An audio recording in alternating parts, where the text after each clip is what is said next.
సమావేశాల్లోనే Congress party BJP పార్టీల కంటే BSP party ముందంజలో ఉందంటూ రాష్ట్ర అధ్యక్షుడు బంకా పాలచూరి తెలియజేశారు. మంగళవారం స్థానిక బీఎస్పీ పార్టీ విస్తృత స్థాయి సమావేశాన్ని నంద్యాల జిల్లా అధ్యక్షుడు మౌలాలి మహేంద్ర ఆధ్వర్యంలో నిర్వహించారు. ఈ సమావేశానికి ముఖ్య అతిథిగా హాజరైన రాష్ట్ర అధ్యక్షుడు బంకా పాలచూరి మాట్లాడుతూ బీఎస్పీ పార్టీ పక్క ప్రణాళిక లేకుండా విజయం సాధించలేదని తెలిపారు. ఈ కార్యక్రమంలోని రాష్ట్ర కౌన్సిల్ సభ్యులు నంద్యాల జిల్లా కమిటీ నాయకులు ఐజేవి రమణ, అసెంబ్లీ కన్వీనర్లు నందవరం శ్రీనివాసులు, చెన్నయ్య, చంద్రశేఖర్, వెంకటరమణ తదితరులు ఈ కార్యక్రమంలో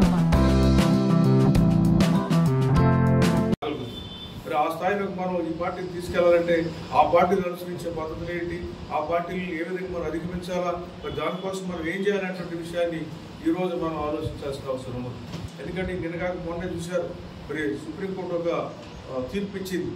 ఈ పొలిటికల్ బాండ్స్ అనేటువంటి ఏంటున్నాయో ఈ భారతదేశంలో ఉన్నటువంటి ఈ కార్పొరేట్ పెట్టుబడిదారి శక్తులు మొత్తం కూడా ఏదైతే ఈ రాజకీయ పార్టీని వెనక నుండి నడుపుతూ ఉన్నారో వాళ్ళ యొక్క నిధుల్ని రాజకీయ పార్టీలకి అక్రమంగా చేరవేసి అటువంటి రాజకీయ పార్టీలు ఏదైతే ఆ నిధులు పెట్టి మన ప్రజలకి డబ్బులు ఆశించి డబ్బులు పంచి సారాయి పంచి ఏ విధంగా అధికారంలోకి వస్తున్నారో అటువంటి మొత్తం కూడా చట్ట విరుద్ధం అనేటువంటి అంశం ఏదైతే భారత రాజ్యాంగం ఎన్నికల కమిషన్లో ఉన్నాయో వాటన్నింటిని కూడా పక్కన పెట్టి మరి బీజేపీ ప్రభుత్వం ఏం చేసిందంటే ఈ నల్ల డబ్బుని రాజకీయ పార్టీలు ఉపయోగించుకోవడానికి చట్టబద్ధం చేసినటువంటి ఒక అంశం మనందరికీ తెలుసు.